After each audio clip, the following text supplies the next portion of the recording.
Hai guys, di bulan Ramadan ini emang ngepas banget nih untuk ngebawain teman cerita nggak sih? Mumpung setan-setannya lagi pada diikut kan. Jadi kita bisa omongin sampai puas.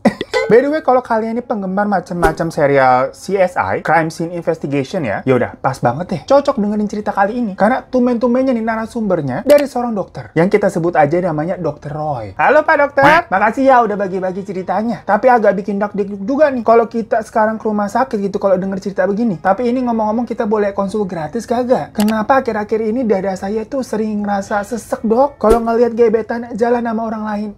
Nah pokoknya geng, Dr. Roy ini tuh merupakan seorang dokter forensik di daerah Makassar. Tapi mungkin buat teman-teman yang profesinya dokter juga ya, mungkin dokter umum, dokter gigi, dokter bedah, dokter apa kek, yang ada di daerah-daerah lain, atau mungkin yang masih koas juga ini mungkin bisa relate. Mungkin mulu dari tadi kita ngomong. Yang pokoknya Dr. Roy ini cerita tuh kalau semenjak dia lahir, dia katanya punya yang namanya tuh kondisi anosmia. Kenapa suara kita mau habis jadinya? Jadi itu tuh semacam kondisi di mana seseorang nggak punya kemampuan untuk mencium bau-bauan geng. Jadi si Dr. Roy ini itu nggak peka tuh sama yang namanya bau-bauan macam parfum misalkan. Mau parfum mahal sampai parfum condet sama aja buat dia. Ataupun misalkan bau masakan, bahkan bau sampah atau bau ketek yang biasanya menyengat tuh, itu bukan sesuatu yang masalah buat dia, nggak bikin pingsan. Nah awalnya dokter ini merasa kalau anosmianya itu menjadi kekurangan yang membuat apa ya, semacam dia kan berbeda berarti dari orang lain. Tapi ternyata semakin bertambahnya umur, hal itu justru menjadi semacam kelebihan. Karena hal itulah yang sedikit banyak mengantarkannya menjadi dokter forensik. Makanya dokter Roy itu bilang kalau awalnya dia suka nontonin video-video Mr. Stings yang emang tentang kriminal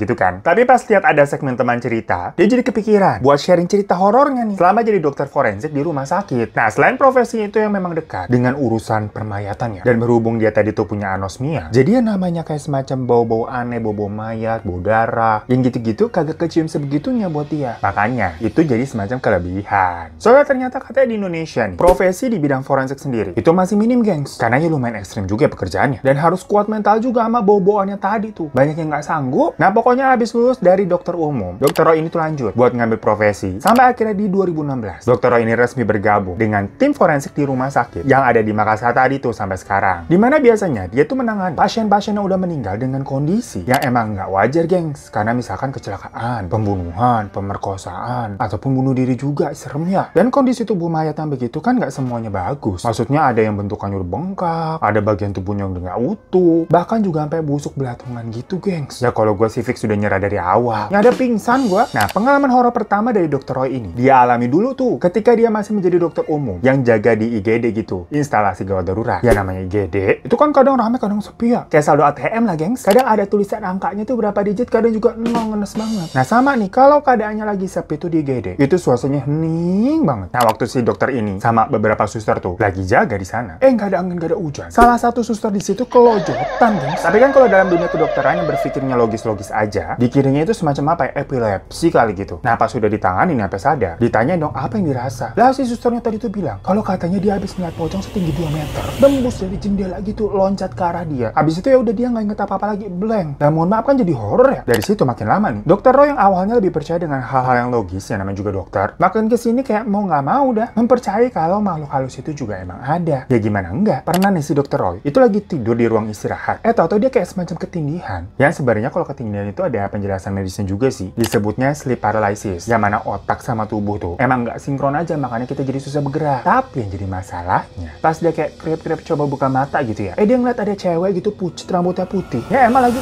dudukin dia gitu di kakinya, tapi posisinya belakangin dia gitu, geng. Saking kagetnya nih, Dr. Roy kayak sesak napas karena panik kan, dan tau-tau dia kayak ditepok gitu sama suster yang bangunin dia perkara pasiennya ada dateng nih. Sampai si susternya tuh nanya, dok sakit, pucet banget mukanya loh dok. Si Dr. Roy ini jawab, habis ketindihan saya tadi ada cewek rambutnya putih. Dengar begitu, si suster sama dokternya langsung keluar dari ruangan itu ngibrit. Nah, semenjak dirinya masih menjadi dokter umum, paling hal-hal yang aneh kayak begitu sebatas ya hanya dengar suara-suara ketindihan yang kayak tadi tuh, yang nggak tahu itu antara mimpi apa bukan ya, sama ngeliat orang kesurupan aja. Tapi abis sudah jadi dokter forensik, mantap! Jadi memang kebanyakan dokter forensik itu punya ritual khusus nih sebelum dan sesudah melakukan otopsi. Biasanya para dokter ini itu akan meminta izin dulu kepada mayat yang akan mereka tangani. Karena tetap aja dianggap mayat-mayat ini itu sama seperti pasien hidup lainnya lah, yang memang harus diperlakukan dengan layak juga. Nah seperti biasa, hari itu Dr. Roy memulai pekerjaannya dengan doa dulu. Terus kayak semacam bilang, kita mulai ya, saya bantu sebisa saya. Semoga kebenaran bisa terungkap. Karena kan memang ini pasiennya atau korbannya rata-rata meninggalnya itu dalam kondisi yang nggak wajar kan. Nah abis dia baru selesai otopsi mayat nih, yang kebetulan pada hari itu tuh semacam kayak perempuan, ibu-ibu parubaya korban kecelakaan lah. Pulang lah ini Dokter Roy. Dari rumah sakit ke rumahnya sekitar jam 8 malam. Nah, di jalan dia ditelepon tuh sama istrinya. Nitip minta beliin makanan. Kayak adalah Chinese food pinggir jalan gitu. Nah, kebetulan itu restonya rame mulu tuh tenda kan. Ya udah si Dokter Roy ini ngantri aja, tapi nunggunya di dalam mobil mau take away. Setelah nunggu kira-kira 15-20 menitan lumayan lama, makanya datang tuh akhirnya dianterin sama si abangnya ke mobil. Nah, di situ Dokter Roy ngasih uangnya kan. Sambil bilang udah kembaliannya ambil aja, Pak. Nah, terus si abangnya jawab nih, "Oh iya, makasih ya, Pak.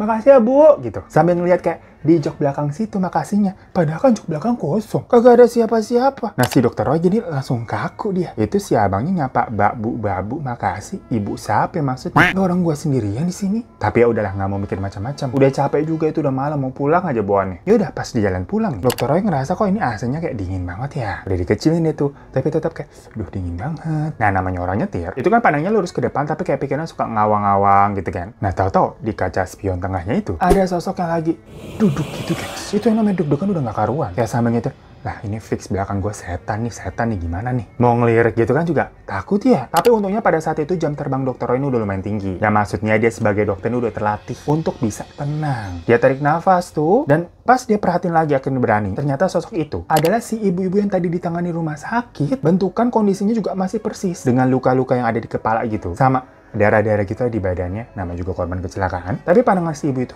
diem aja gitu ke depan, gak ngelirik si Dokter Roy juga. Nah, di situ Dokter Roy ngomong, "Maaf Bu, Ibu boleh duduk di situ, tapi tolong jangan ganggu saya ya. Saya nggak bisa bantu lebih soalnya." Cuman hampir setengah perjalanan nih, sosok itu masih ada di situ, diem aja.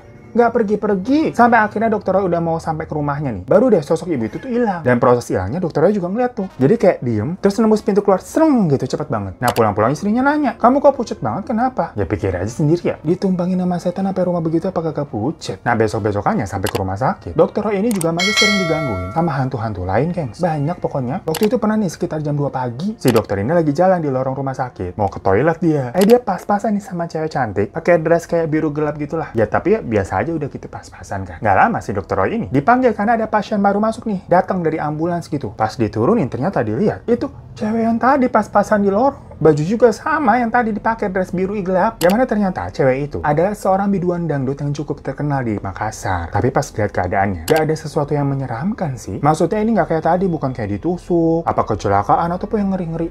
Wajar aja gitu, tapi udah meninggal. Nah, waktu diotopsi, dari hasil ronsen, itu dilihat banyak banget kayak jarum-jarum kecil-kecil di seluruh tubuhnya gitu, geng. Nah, dikira hal itulah yang menjadi penyebab kematiannya kan. Ya, apa itu orang masukin jarum gitu, tapi nggak tahu gimana caranya, atau dijejelin jarum sama orang. Tapi kalau dipikir-pikir lagi, selain emang di dalam tubuhnya ya, di bagian wajahnya juga kayak banyak bintik-bintik jarumnya. Dan selain itu, bener-bener nggak ada tanda-tanda penyebab kematian lainnya, geng. Maksudnya ini bukan stroke atau jantung apa-apalah. Nah, itu pertama kalinya Dokter Roy ini sampai kayak geleng-geleng. Yang mana ternyata ada ya orang beneran pakai susuk nih. Dia ngelihat dengan mata kepalanya. Tapi benda yang kayak jarum-jarum gitu banyak banget. Kayak nggak ngerti juga alasannya kenapa. Emang susuknya sebanyak itu seluruh badan. Biasanya kan kalau kita denger ya, susuk satu biji, 1, 2, 3 gitu aja kan ya. Ini nggak sebanyak itu kayak semut. Tapi yang malesin adalah pada saat itu kan si wanita ini udah ditetapkan meninggal. Tahu-tahu mayatnya nangis, geng. Ngeluarin air mata gitu, gitu netes. Habis itu ada suara.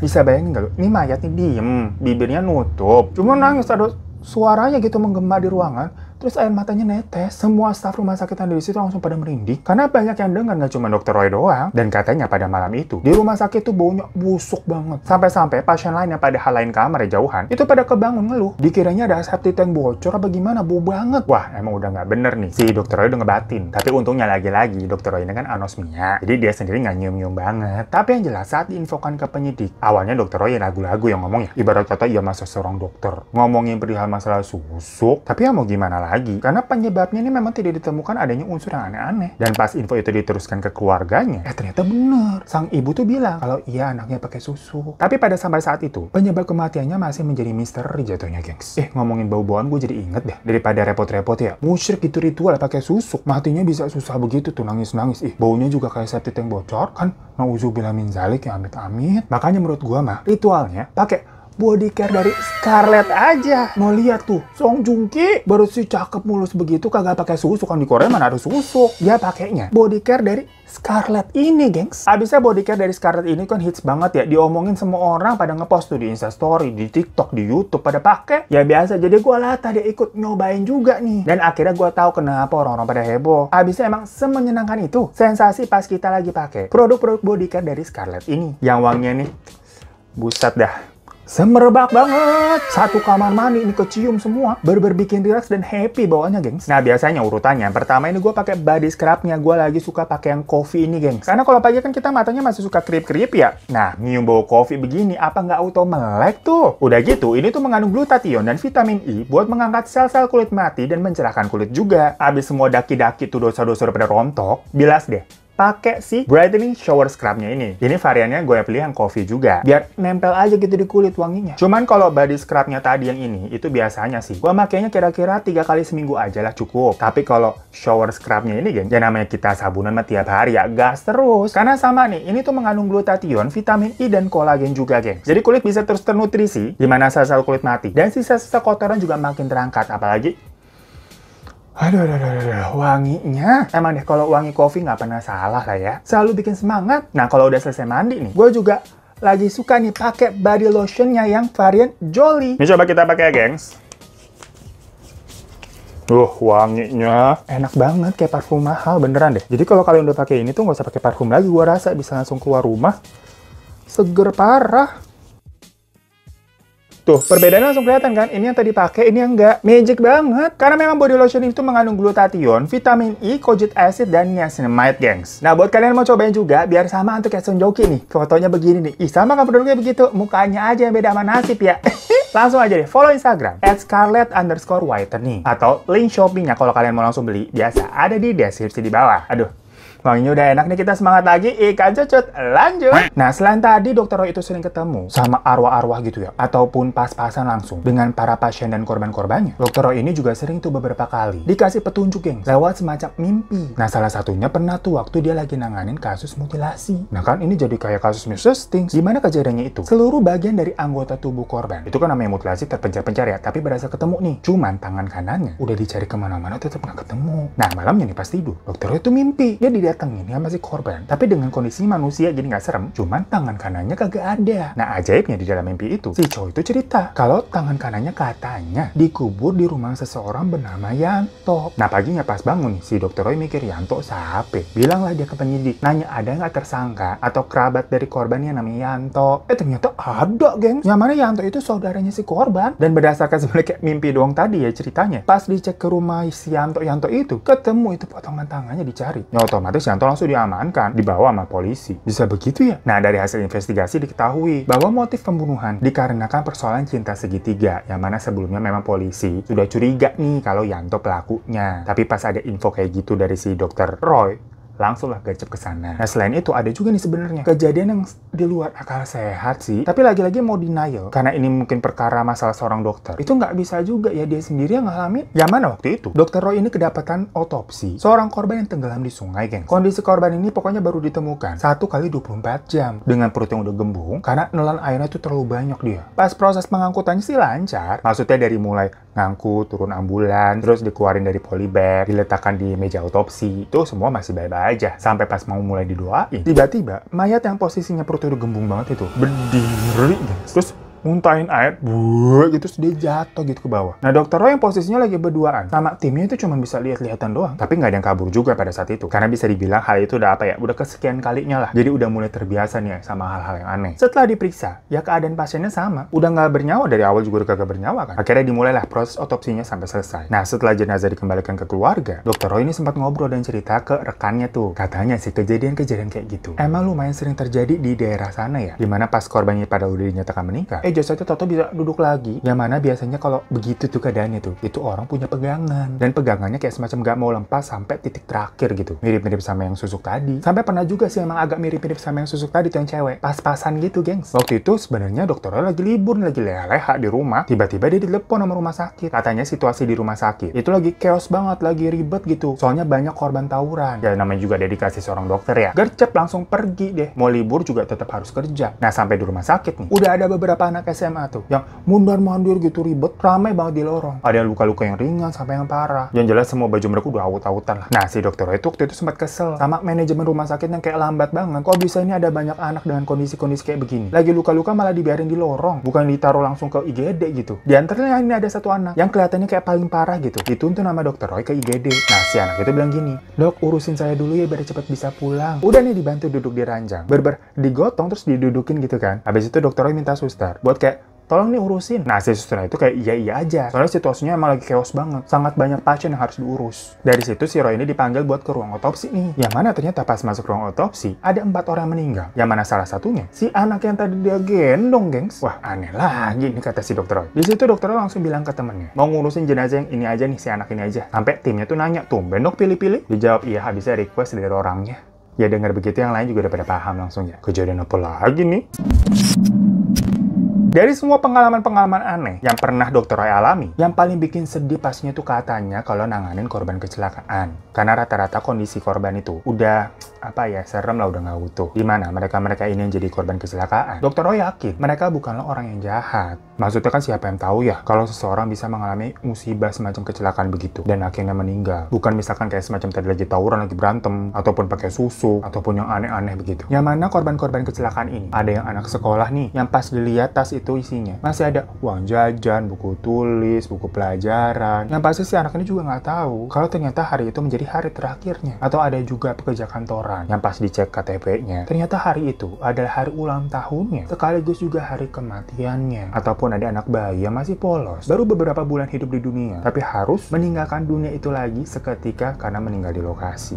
Ya, menurut Dr. Roy, sebenarnya kita semua ini sangat dekat sama yang namanya kematian, gengs. Dr. Roy bilang, semoga ceritanya ini bisa menjadi pengingat buat kita semua, bahwa semua yang bernyawa pasti akan mati juga. Dan di sisa umur hidup kita, semoga nih kita bisa memanfaatkan waktu dan berbuat baik kepada siapapun. Wah, bener-bener kayak dapat resep dari seorang dokter begitu ya. Terima kasih banyak deh pokoknya buat Dr. Roy yang udah mau berbagi ceritanya. Dan buat kalian yang juga mau berbagi cerita, langsung aja email ke yang di bawah ini. Terima kasih udah pada nonton dan nyimak. Boleh klik tombol subscribe di bawah kalau belum. Kalau udah, terima kasih banyak. Dan sampai jumpa lagi di teman cerita selanjutnya.